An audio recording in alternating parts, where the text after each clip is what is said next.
Hello, everyone. My name is Caroline Sawamoto, and I am the principal and co-founder of IR Labs, a dynamic investor relations firm based here in Vancouver with teams across Canada. We're pleased to welcome you to your journey to and through the public markets, attract, engage, and retain investors. We will explore the life cycle of a publicly traded company, evaluating common practices and challenges along the way, and where IR Labs, Irwin, and Odyssey Trust all come together to provide value and input. The panel will also be answering questions from the audience near the end of the session. This is a great opportunity to learn more about each company and what to consider throughout the company's lifecycle process.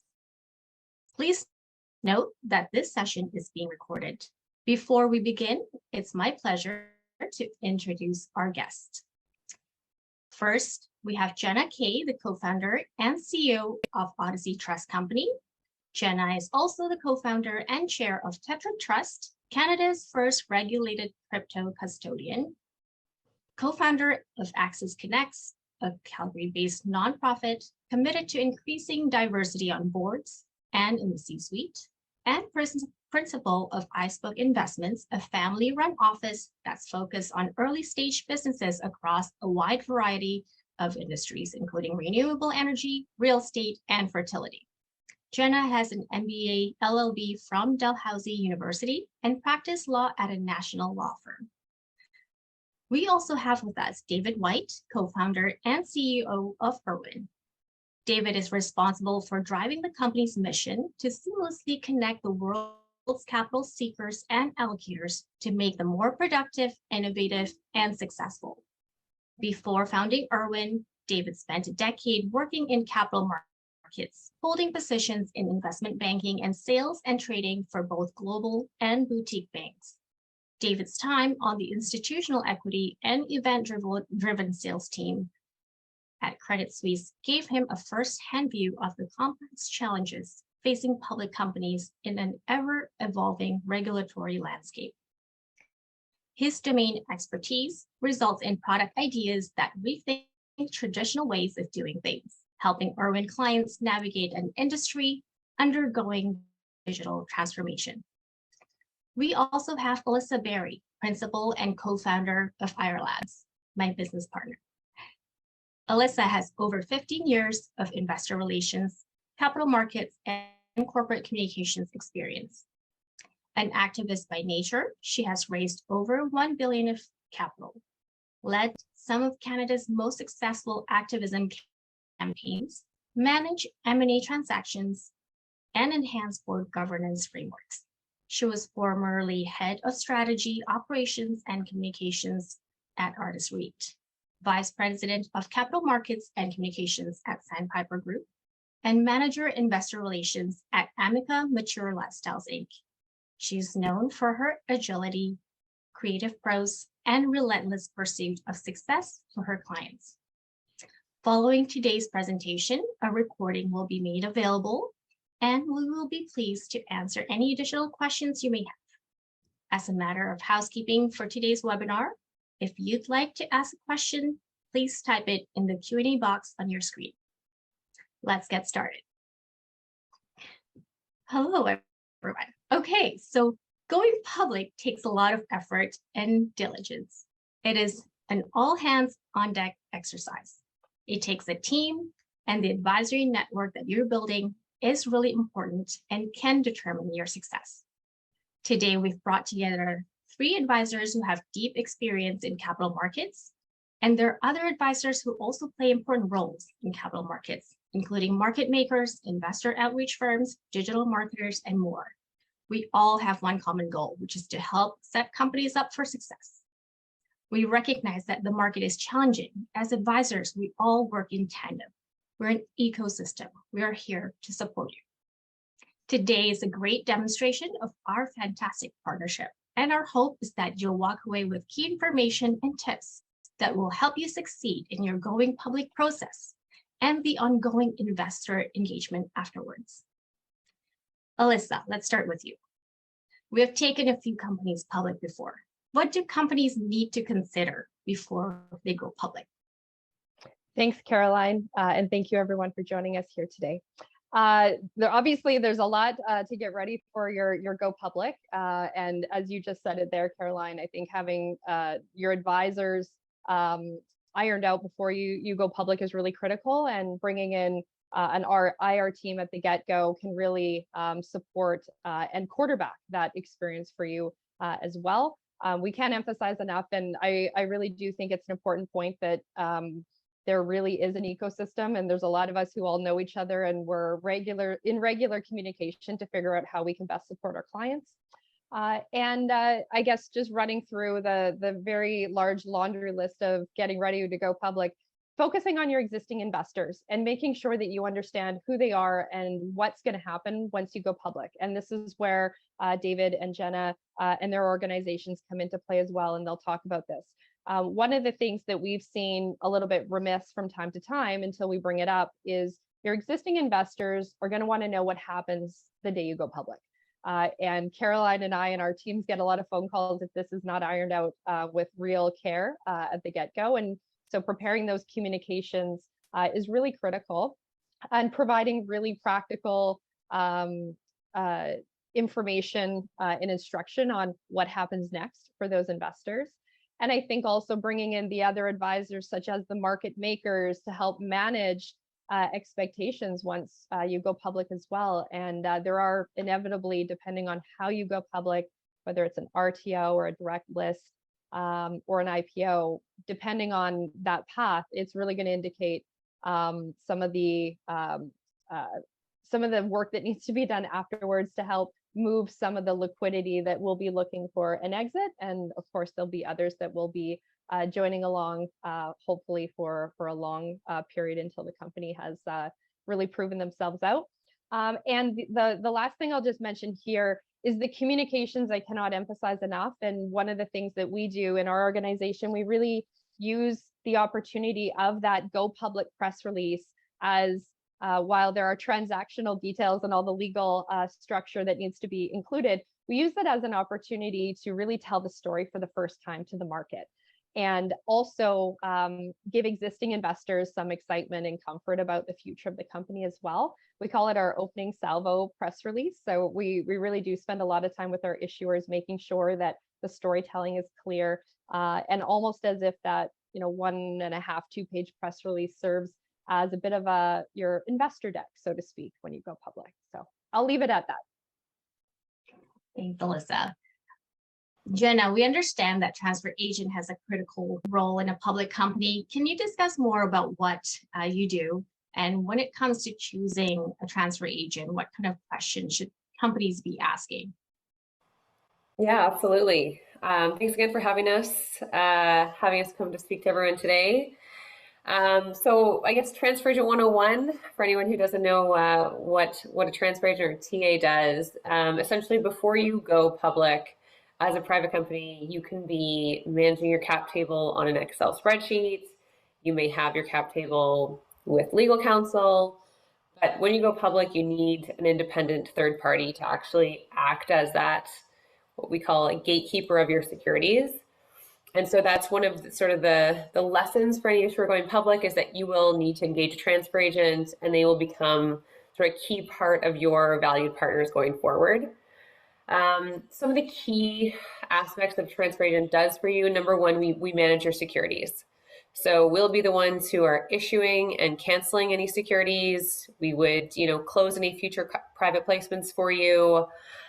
We also manage your shareholder communications or your investor communications. And so whereas that volume may have flown up to a CFO or someone in IR before, it now is volume that we manage for you, whether that's being re-registering securities or a loss certificate, that volume comes to us. And then from a functionality standpoint, there's a couple of key things that we do, but this list can be long and it's not exclusive. But we would pay dividends and issue tax receipts, any escrow releases that you might have, any restricted securities that the legends need to be removed on, we would handle that for you.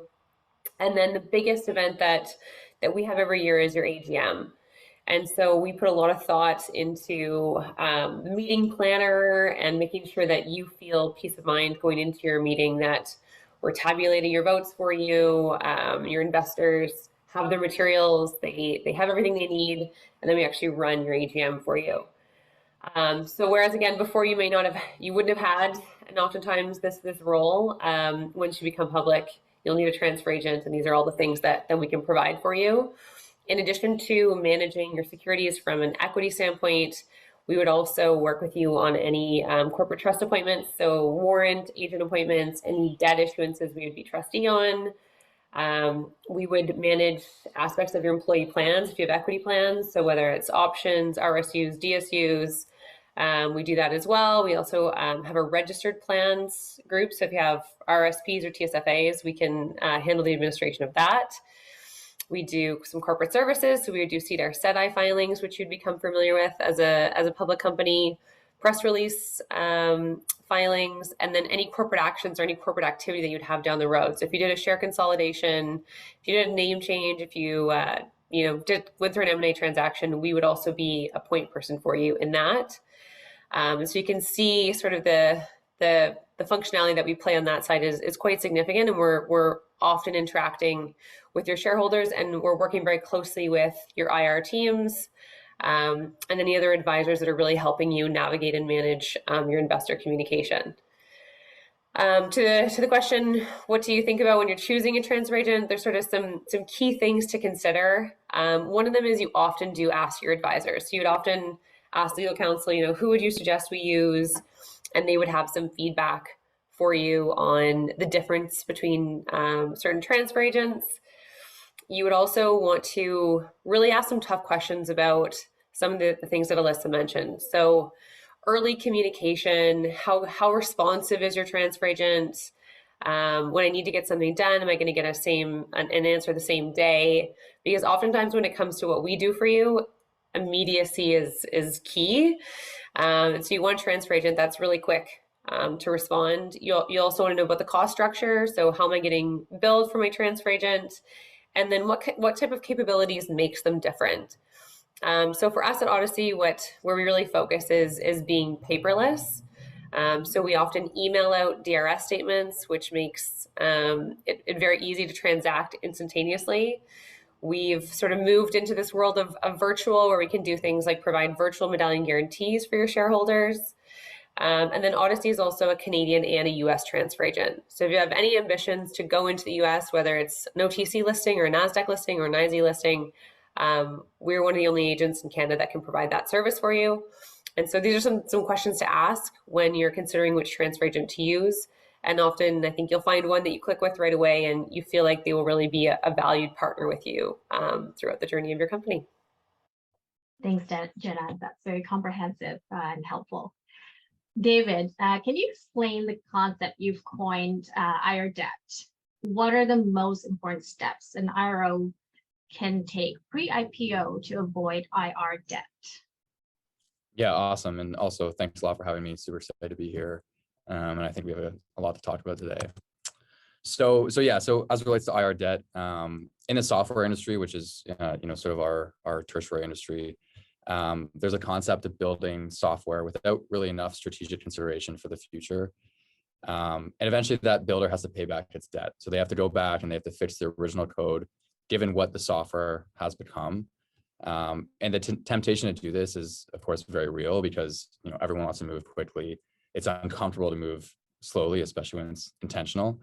But the debt can be really expensive and can drastically slow you down and even potentially turn you around. So companies can sink under software debt, and that's actually something that I think a lot of our competitors deal with. And so the same goes for IR debt. So companies will either rush to the market, all of a sudden want to be a full-fledged, mature public company without much of an idea for what that looks like for them specifically. So of course, that's a great goal, but it takes time to build that muscle. If it's not built correctly, it just won't last. And so this is true for companies where there's been a lot of turnover, either in management or within the IR function specifically. And the result of that is like they're starting from scratch. So in my opinion, it's not entirely baseless to say that companies will fail because of IR debt or have failed because of IR debt, or at least, they didn't turn the company around or, reach the potential that they could have had they not had that debt. So the way to avoid it is to slow down, right? Take the time to actually formulate a strategy, even before going public. I would say increasingly so, we are working with companies that are going public in the 6 to 12 month range, and they're starting to build that strategy and build that muscle. So I would say find those strategies that are really good, find those that also are potentially not so good, so you have a sort of idea of what the spectrum of IR looks like, and then form a thesis around what's the right strategy for you and your IR team, and then build on that. Of course, it'll always have to be iterative, but again, it has to start somewhere. There has to be a strong foundation built around a thesis. Otherwise, you have to pay that debt, and it could be when you least want to pay it, have the capacity to pay it, and in a market like this, it's certainly not the time to be doing it. Thanks, David. That's very helpful. And yeah, we've definitely seen those before. So we want to avoid that as much as possible. So now, since we're going through the life cycle of a company, I want to walk through the day of you going public. This is the day everyone has been waiting for. Alyssa, can we talk a little bit about what usually happens on the day the company goes public? Okay, well, I'm going to try and tell a little bit, some stories and get a little tactical to give some examples here. So we all know it's a really important day. It's something that everyone's been building up for. Can't emphasize enough the importance of that press release again when you officially go public, and making sure that you leverage the opportunities of the exchanges that you're listing with. So whether it's the NEO, CSE, TSX, TSXV, or NASDAQ, NYSE, any of the exchanges, they all offer a lot of opportunity to help companies succeed. And over again, we see companies not leveraging all the tools that are available. And so we work really closely with our clients to make sure that a couple things happen. We have some really great media exposure on your go live day. And we do a lot of that earned media ourselves. We have an in-house PR team, and we get that ready weeks in advance. And sometimes we're even working through exclusives with the financial media to make sure that there's a really powerful punch on your first day. And then we're also looking at opportunities to work with the TSXV and making sure that your opening bell or closing bell experience is really leveraged to the fullest, and then sharing that through your network. One of the things I didn't really mention at the outset, but popped into my mind with this question is having that infrastructure in place at the beginning to make sure all of your investors are segmented. We actually have some companies that we take public. They have various rounds that investors have participated in, and even making sure that they all end up in your database. And for us, we use Irwin as our agency platform. And making sure that everyone who's on those lists receives a copy of that wonderful video where now it's happening in person, but over the last couple of years, the golf clap market open and market closes that were happening virtually. So that I think is absolutely critical for first day. And I think there's also the internal audience that people need to keep in mind as well. Where educating a company that's never been public before, even employees sometimes get excited, but also apprehensive about what does this mean for me now? Hopefully some of them have benefited from having stock options or shares early on in the company, which Jenna just touched on in terms of how that gets captured, but communicating with your internal audience as well. And again, when I reference the tools and the resources of the exchanges that are available, we often work with our clients to do disclosure sessions, teaching them what material non-public information means, and running those programs for our clients and for their internal teams. And the exchanges will often support in those experiences as well. So lots of really exciting things happen on your first day, and often we're getting a lot of those phone calls on our side, and obviously managing those expectations and then capturing all that really great feedback and information, which we do in Irwin. And Jenna, what happens on your side as a transfer agent? What questions do you typically get? I think this goes back to your point about explaining to shareholders about the process before they go public. So maybe you touched on that a little bit more. Yeah, I mean, I think sort of to build on what Alyssa and the IR side, I feel like the day of going public gets all the excitement. You guys have the market open, transfer agents in the background working hard to make sure that the securities are issued properly. So we're really behind the scenes on the day of your go public. And I think what's most important from our perspective is when you go public, it's really your investors, a lot of them, their first impression of you as a public company, and it will also be their first impression of us as your transfer agent. And so we want to make sure that that experience is really great. And that they understand the role that we will play for you now, and they feel full confidence in how we'll be interacting with them going forward. And so what I can say on the transfer agent side, one of the key things is when you're getting ready to issue that first, I guess, closing of public company stock, is to talk to your transfer agent and make sure that everybody's aligned with timelines for that to happen. Some transfer agents will take days to issue that public company stock, depending on when they get your final treasury order. We like to issue it the day of. And so we will talk to you in advance about when we need to get the final list of shareholders in order for that to go out in time. And we'll also talk to you about things like how they will be issued. So typically we would be emailing out DRS statements to your shareholders, which is a new way, I guess, of issuing securities, whereas in the past you would potentially have been mailing out physical certificates. The new common way to do this is to do it through email and to be issuing through a direct registration statement. So in that situation, Odyssey is holding the global position of your book, and then we're issuing out statements like you would get a broker statement to your shareholders saying, here's your ownership. The nice thing about that is that, if your shareholders were to lose or misplace their DRS statement, they can actually go onto our system and download a new one. And some of the common questions that we get the day of will be things like, how do I transfer this to my broker if I was a registered shareholder? What's the ticker? Who should I contact the company if I have any questions?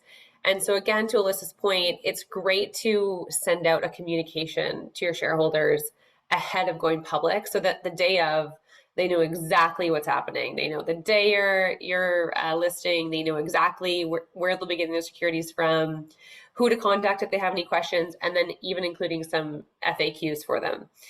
And so we will have that communication with our clients ahead of time. And what we really want is that the day goes seamlessly for you, it goes seamlessly for us. And going forward, we've started on a really good foot. Jenna, why do we think we do physical certificates at all? Why do we do them? Yeah, like for private companies, why isn't that all digital as well? Yeah, so for private companies, a lot of private companies will, issue, if it was through your legal counsel, for example, sometimes your shares might not even be on physical stock. They would just be paper certificates or often copies of certificates. The challenge with issuing physical certificates is that if you lose it, it actually has value. And so in that case, you have to go through a loss process, you have to pay insurance on it. And so that's really why the change has moved to DRS. I would say as a starting point, I'm not exactly sure what all the other transfer agents are doing, but most of them I think are issuing DRS as a first course now. And the move to that has really come from STAC, who's our governing body. I don't know if you guys remember, I think it was Hurricane Sandy hit New York. I want to say it was like 5 or 6 years ago, and it completely annihilated the DTC building. And so there was tons of physical securities that were lost, like trillions of dollars. And so it made everyone in this industry go, okay, we need to move to the future and have a better way to do this. And so, shareholders love having DRS. It's easy, again, to move into your broker. It's easy to download and get copies of on your own. And that is one of the first questions you should be asking your transfer agents is how paperless can you keep this for me? Because it's going to keep my cost down as an issuer. It's also going to make my shareholders' lives easier. And it makes our lives easier too, because we get those inbounds through the IR inboxes or the phone calls of, I lost my share certificate, and trying to educate someone on the process of, yes, you do have to pay, and there's a process and paperwork, can be very overwhelming and frustrating for investors. Thanks, Irwin. All right, so now you're a public company. I think this is the most exciting part. Your stock is trading. So I just want to ask the group, let's get practical, tell some stories and war stories. Like, how do you attract new investors? And maybe Dave, you can touch on how you can help companies, take more strategic approach to investor targeting. Yeah, how do we attract new investors? Yeah, so I mean, as it relates to, I mean, once a company goes public, and obviously the IR plan then has to be put into place, not put in place, but I guess executed on. So as it relates to Irwin, various facets of Irwin will help with this. So the first part would be maintaining a record of your activities, your events, emails, contacts, past, current, prospective shareholders. This is all captured within the CRM of Irwin. And so CRM products are only as good as the inputs, right? It's that old adage of garbage in, garbage out. And so we take that pain away by automating as much as that data collection and maintenance as possible. Extremely important for business continuity. We see it be an issue all the time. I just touching on the IR debt piece, that's a big component of it. Important for relationship building, contacts, reporting, task management, which are all really important parts of the sort of proactive equation. From there, we then also help clients or inform clients as to who they should be talking to. So sort of the targeting standpoint of it. So, when, why, and who are they talking to?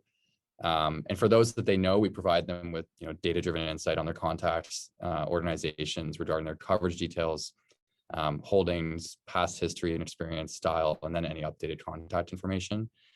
And then from there, understanding your shareholder base and how it changes through time is imperative to start tracking from day one. And so the data sets that are relevant to you as a newly traded public company versus a mature public company, those are different. So again, important to build a strategy around, what your shareholder monitoring will look like day one versus, year 2, year 5, year 10. The last or another component is, what's being said about your company. So we offer access to research and estimates and transcripts so you can monitor the market's expectations for both your company, peers, your sector. And this will really help to inform positioning and to align on expectations. I think that misjudging or miscommunicating expectations, that can be a fatal error for a lot of companies. And then we're also about to launch a really powerful feature where we can actually tell our customers which exact investors are researching them and from where. So this is a really cool innovation that we're excited about. So in summary, we help with the sort of the full gambit of IR motions from, where you find the right investors, then we help you engage them, acquire them, monitor them, and grow them. And so for the companies that can, put that cycle into place consistently, it's extremely powerful if done correctly. That's very helpful. And Alyssa, I know we do this a lot when we do our investor outreach and targeting. How do you make the outreach interesting enough for them to respond? And how much customization is required for each investor? Thanks, Caroline. So I think we're really big believers in leveraging your existing relationships first and foremost. And I think that's a little bit of a lost art where you're meeting someone at a conference, you maybe have implemented a lead gen program that's driving traffic to your website, capturing emails, and that's a warm lead. They've landed there. They've expressed interest some way, shape, or form. Or maybe you met a family office or an institutional investor at a conference. Capturing all of that information in your database is absolutely critical. So again, I've mentioned that we use each of our clients as an agency. Our clients all have different platforms. Irwin is an agency platform for us, but we actually diarize when we're talking to investors who say, look, that investor day that you're going to have in May, make sure I get a phone call or an invite. And we track it, make sure there's an alert set so that we do call Ryan and let him know that investor day is happening, and then he feels special that he got that phone call from us or that personal touch. I think that's really has become a bit of a lost art in IR. Everyone is really trying to figure out a way to generate more traffic, more eyeballs, finding more retail investors. We're in a country with such sector rotation So to your point, or you're tying back to your question, Caroline, about how do you target investors? So from a messaging perspective, we do try and avoid a spray approach. We obviously have our investor databases and retail and institutional investors who follow the work that we do and our clients. But if we're really trying to get very specific with a client and finding someone who has interest in, maybe it's real estate, we do that digging and that research to really understand the investment mandates. So leveraging the various tools that are out there. Admittedly, it also requires some going on the website, making sure that that's still a focus for that company because things do change. And I mentioned the sector rotation because in general, I think Canada, a lot of people are pretty agnostic, especially on the retail side, to what they're looking at. Of course, there'll be some that are exclusive to mining or to plant-based foods or whatever it may be. But really making sure that, especially if an investor has already said to you, I don't do, early stage and I don't like that particular sector. Capturing all that information is really important because we all look silly if we call that person 2 months later or launch a campaign, and maybe it's an email campaign or whatever it may be, when that person already said, look, I don't follow this sector, I've already told you, and then you've pissed that person off. So we really try and curate our messaging as much as possible. I just want to mention one really quick story for one of our clients that we, an exercise we went through this summer. We figured out that this company has a really great story, a really great strategy. Everything is great about them, but it's not, it's a story that is going to resonate far more in the US than in Canada. So we found their sector and went to various geographies. And in this case, it happened to be Texas, Florida, and California. And we found all of the small cap investors, funds that invest in Canadian small caps in this particular sector. And so leveraging the various tools, doing the research, doing the heavy lifting, I think is really important. And you're just going to get better results. A little bit of extra work, of course, but it's going to go a long way. Just on that note, I would just say, we really try to push for targeting as a function of, raising allies, not just raising or attracting money. So really thinking about the kind of investors that you want to have around the table is super important. Not everyone gets to be so lucky as to choose their investors, but you should at least try. I was listening to a podcast the other day from the president of Shopify. He was talking about how he is effectively handpicked his investors, which is great. Not everyone gets to do that, but investors recognize the effort and the strategy, and I think they're even more attracted to that. So it's super, super important. Thank you. And Jenna, how do you support shareholder monitoring, solicitation? I know, you're able to pull various lists, Noble list. How do you do that? And what's the purpose? Maybe just walk us through that process. Yeah, definitely. So I think kind of coming back to Alyssa's point and what David just mentioned on sort of the story to investors and some of the more strategic aspects on engagement, I think where transfer agent plays more so is on being able to provide you information on your shareholders. So we're less involved on the strategy side and less involved sort of on the cultivation, and more so in getting you the information that you need to make your decisions. And so what's interesting with us, and all of our clients would know this, but good for any other issuers to be aware of, is your transfer agent can usually give you an online portal that can give you access to reports that you can have at your fingertips. One of the key ones that we have is a CDS participant list. So you can actually see, broker movements and keep track of those as often as you want to. I think this question also comes back to what your shareholder base looks like. If you, have a really widely traded stock, you're probably checking in on this more often than someone who has, a handful of larger shareholders. But we can certainly walk you through what reports you can run yourself, or that we can run for you. When it comes to solicitation, normally we see companies taking a more active role in this coming up to their AGMs. And so Odyssey itself doesn't actually do solicitation, but we do work with a number of third-party providers that provide that. And really our role in that is to be as responsive as we can be, and to really keep a finger on the pulse of any solicitation that you have going on. So we work very closely, again, with third-party providers who are working hard to get you the results that you want.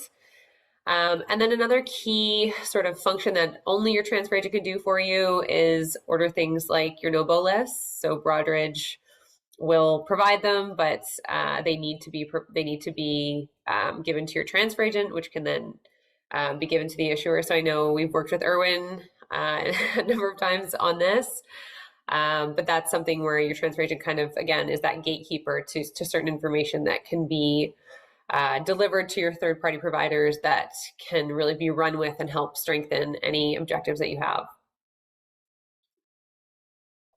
Thanks, Jenna. So this is more, next question is more aspirational questions, and we get this a lot. A lot of companies tell us, like, I want more institutional investors. At the same time, it's important to have retail base.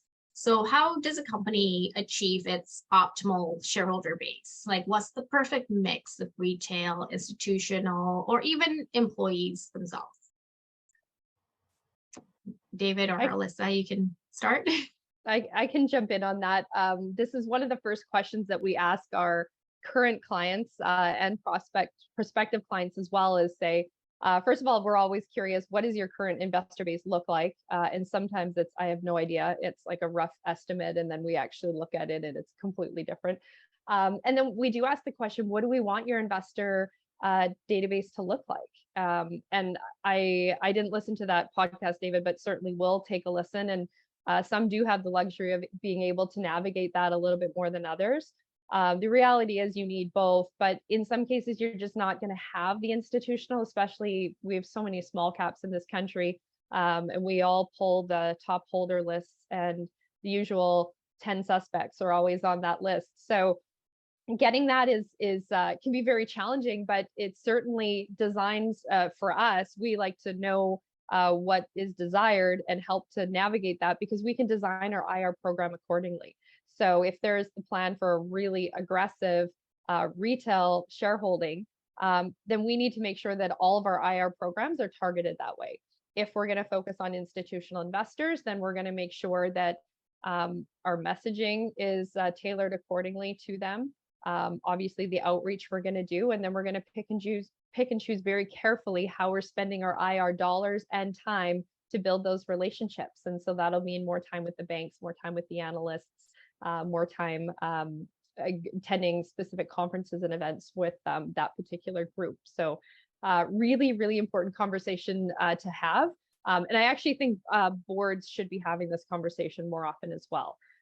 We produce a lot of reports for our clients, and I know from our own in-house investor relations days, we've had the opportunity to present to boards to share the changes in our shareholder databases. And that's really an opportunity for IR professionals and the C-suite to also demonstrate that the efforts that they're making and the resources that they're putting into investor relations is having an impact. David, did you want to add to that? Yeah, I mean, that's a great answer. I think, while you always need to be proactive about your shareholder base, it's always the optimal shareholder base is always changing. So it's, in a weird way, it's kind of a retroactive question, or it's always a retroactive question, which is like, okay, at this point in time, what was my optimal shareholder base? So we try to think of it or advise on it more in the way of cost of capital. Whether you need the capital or not, a public company has a fluid and controllable cost of capital, and that cost of capital can either work for you or against you. And I think a decent example of a company that's done this really well, where it's very much a much more deliberate function within a public company. So it can be a bigger part of the overall strategy. And a company that's done this really well is actually Tesla. Right? There was a time when a lot of people thought, and like fundamentally thought, that Tesla could have gone out of business, and it very well could have. And they were amazing at controlling cost of capital. I think a lot of that was actually their retail strategy. So it really has to be a constant effort. Investors definitely appreciate the relationship. Having said that, And having worked with investors, I know that for the most part, they're trained to think of your company as a security and not as a company that makes bells and whistles, so to speak. So you really need to combat that as much as possible and add as much of a human element to your targeting, your monitoring, and just your interactions in general. Because I think that the best investors want to know who you are and how you think. So you might as well just give it your best shot. Give them the chance to get to know you. Thanks, David. That's great. All right, so I think we have 5 more minutes, and so for this panel, and then I'm going to turn it over to Q&A. But before we do that, important question is it's been challenging market here. So how do you get the story out there? How do you retain your current investors? How do you build relationships in this tough market? That's what everyone is asking today. How do you raise money? How do you build your capital given the tough market? So I'm just going to throw it to the crew, and Lisa, feel free to start.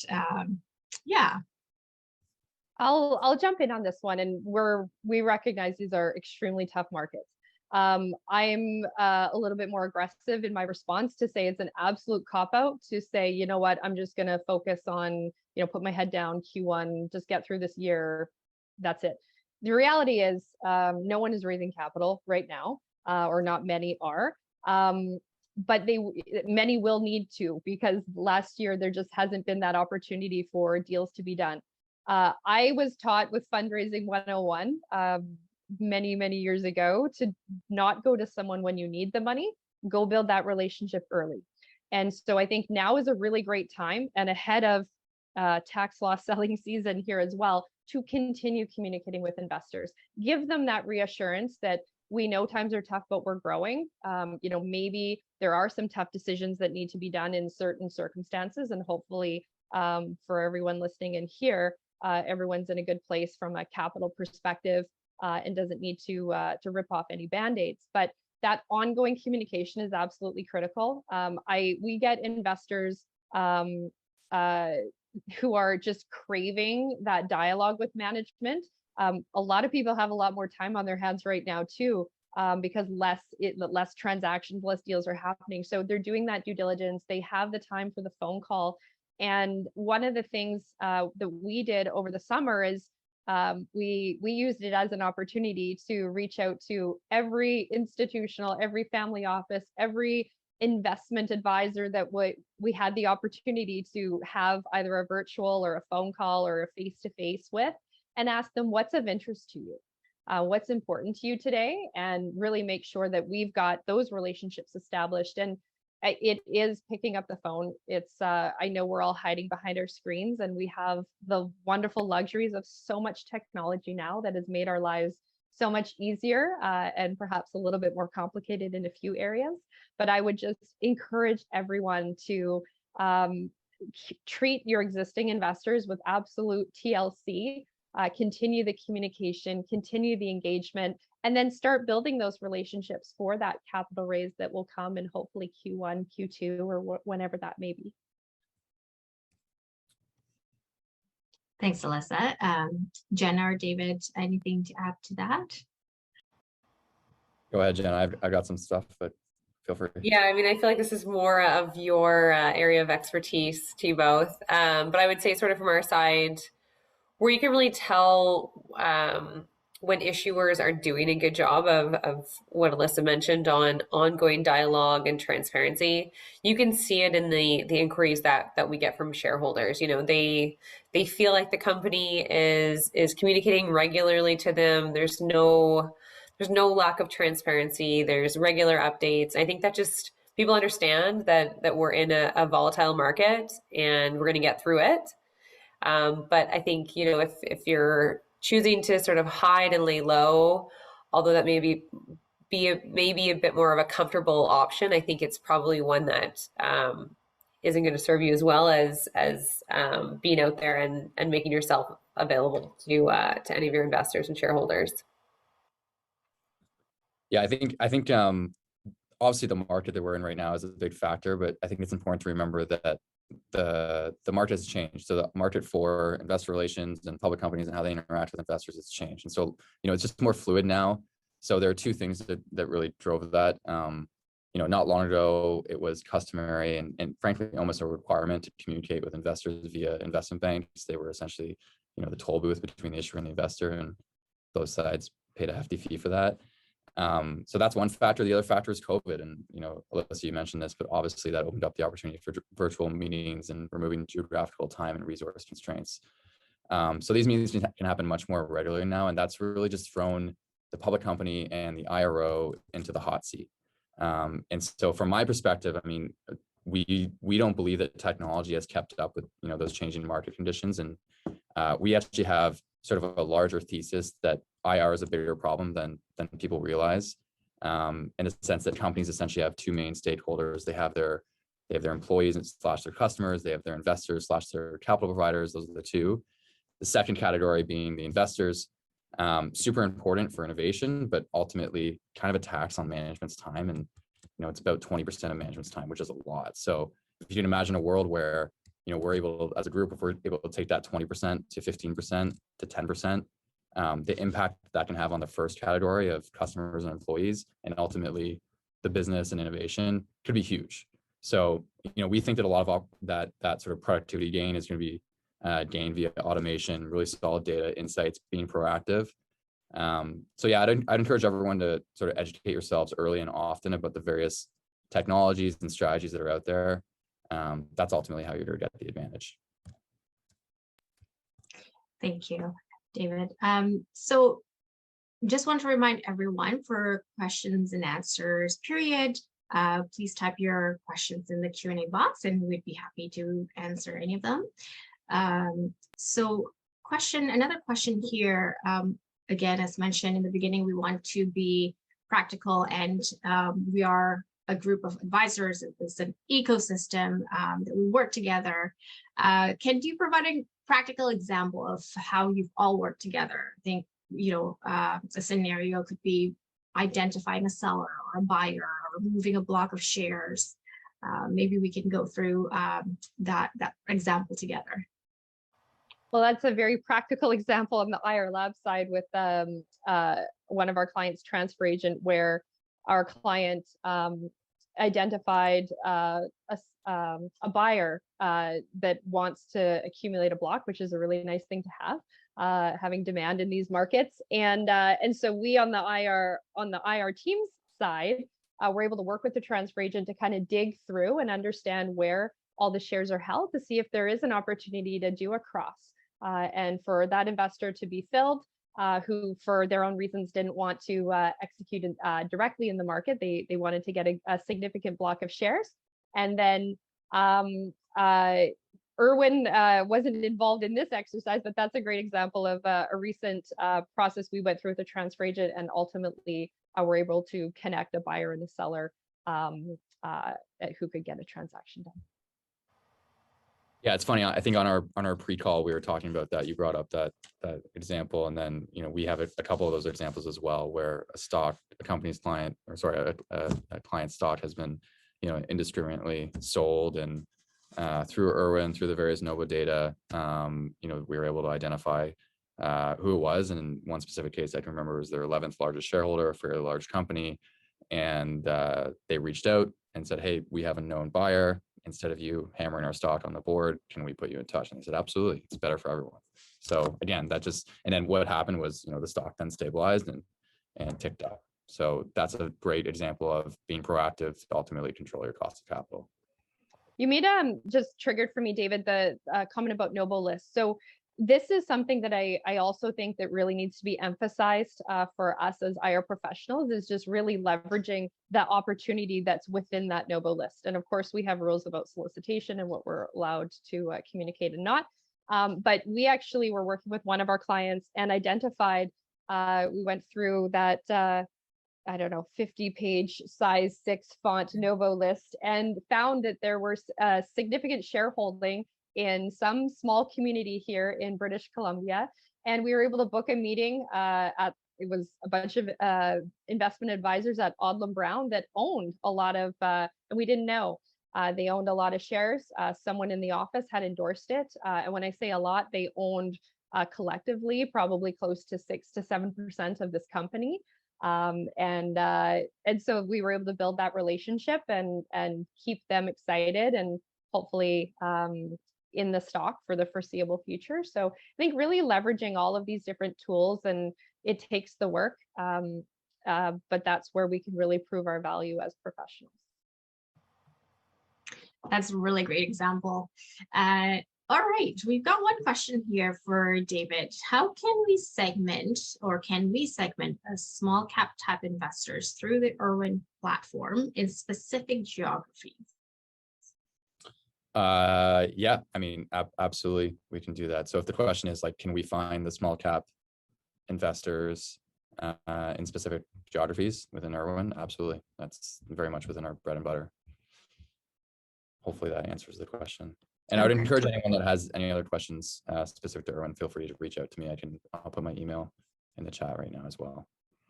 David, when does your new functionality of scanning for sort of cross web, I guess, information on Nisher, when does that launch?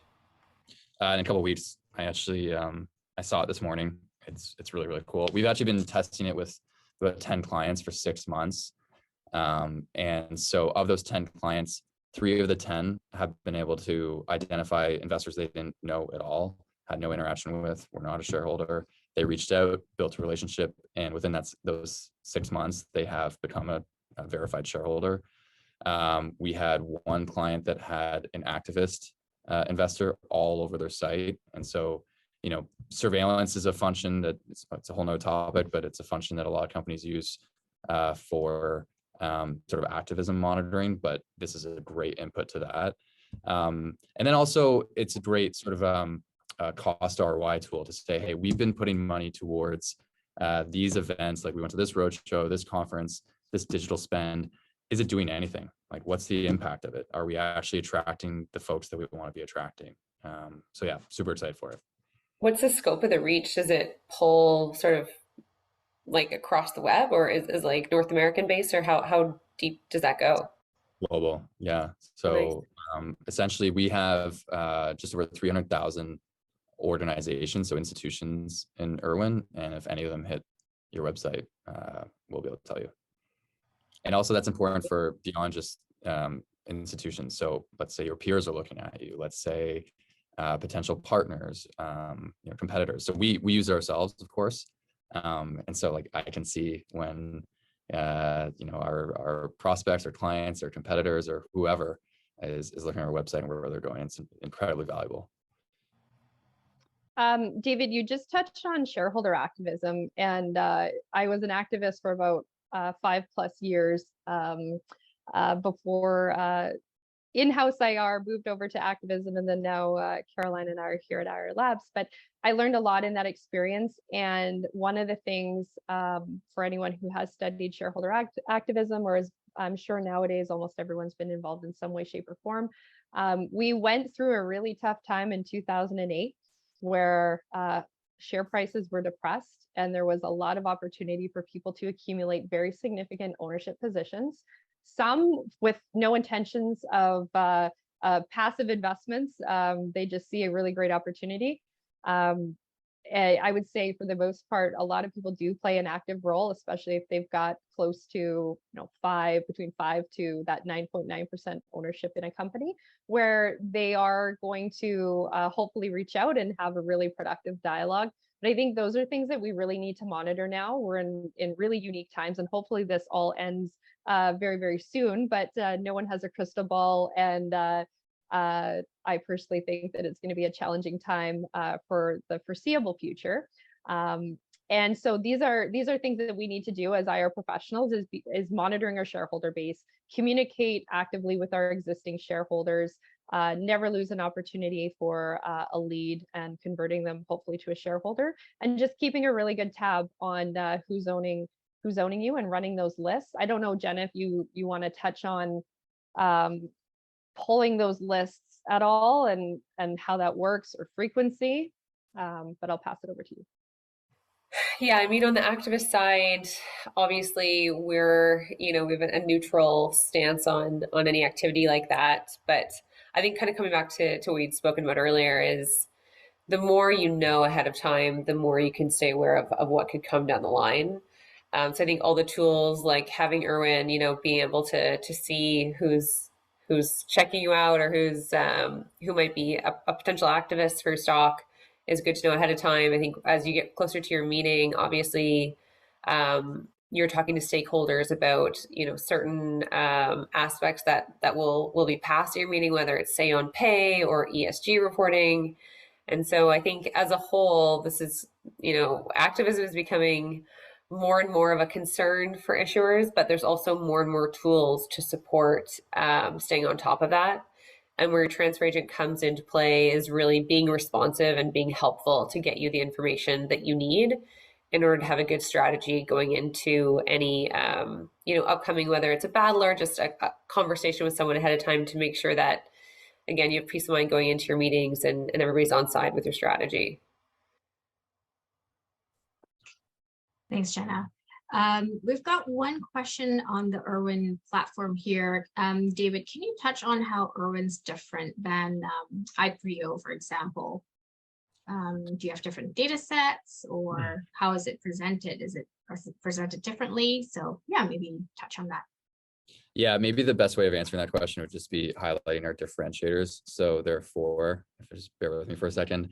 So the first, user experience, user design. IROs, CFOs, CEOs, super busy, and we certainly don't want to be attacked on their time. So we, build everything with the eye of how readers save them time, fewer clicks, all that sort of stuff. And so that's a big focus for us. Obviously, that gets harder as the product grows, but that's sort of our North Star. Second differentiator is data. So to answer the question more directly, so we break up data into two different categories. The first is ownership. Second is contacts and organizations. On the contacts and organization side, we buy a lot of data, but we also produce our own data and a lot of it. So we have a very large research team, various automation around that research as well. And so if you were to talk about sort of the maintenance and cleanliness of that data, industry standard for error rate is 5%. We strive for 3%. We test it regularly. That's where we're at. On the new contacts and additions side of things, adding people and their coverage and whatnot to Fidelity and Wellington and T Rowe, that's not hard. What is hard is telling you who the family office is in Germany that cares on small cap Canadian, whatever. And so that's where we really stand ahead of the pack. We add anywhere from 150 to 300 new contacts a day. So that's one side of the data equation. The other side is the ownership side. And so because of the integration of the various data sets available in North America, we're the only provider to integrate all three of them, we can give you the most accurate and comprehensive view of your shareholder base available anywhere. So that's number two. Number three is we try to be more proactive in our insight. No one really likes to have to know where to look to do the digging they need to get the information they get. So we learn from you as a company, as a user, and we try to suggest insights based on those learnings. To be perfectly honest, I would say, we have some amazing features around that, but there's a lot to do to build when you're building a solution like ours. And so for the first 4 years of our development, a lot of it went towards building sort of the table stakes items that we just need to have to compete in this market. Of course, pulling out and building differentiators around all of them. But I'd say over the last 2 years, maybe 18 months, 2 years, we've really been able to be on our front toes with respect to being more suggestive. And I think this sort of product I just spoke about is the example of that. And then the last differentiator is service. And so everyone gets a dedicated customer success manager who works hand in hand as an extension of your team with your external IR team like IR Labs or your internal. It doesn't matter. We're really just there to serve you, to be super responsive. As Jenna says, I mean, at the end of the day, all of this is about relationships, and speed is a big part of that. So those are the four categories. So we have user experience, data, suggestiveness, and service. Thanks, David. All right, we have 1 minute in our time here. Just a very quick roundtable to conclude. Tips for newly listed investors. Alyssa, go. what I've been reiterating: communication, communication, communication. Don't and never underestimate the value of a really great phone call, a coffee, and just following through on a promise or a lead. Jenna? Ooh, a good one. Tips for newly listed issuers. I would say the value of asking good questions ahead of time. So make sure you're partnered with someone who can really give you advice and guide you on things that you wouldn't know that you need to know. So don't be afraid to ask lots of questions early. David? We talked about a bunch today. So like raising allies, not just money. I think one that is important is to, in order to be contrarian, you need to know how the group thinks, to avoid, groupthink. And in order to do that, to Jenna's point, you need to ask a lot of questions, right? You need to understand who's doing what, why they're doing it, how things have been done, how things could be done in the future. Just formulate a thesis and a plan. Otherwise, it's a hope and pray strategy. All right, well, thank you very much, everyone, for attending our webinar today. If you have any follow-up questions, please don't hesitate to contact us. You can always reach us at on LinkedIn, our websites, and our emails are also on our website. So thank you so much, and have a great day. Thanks, everyone. Thanks, everyone.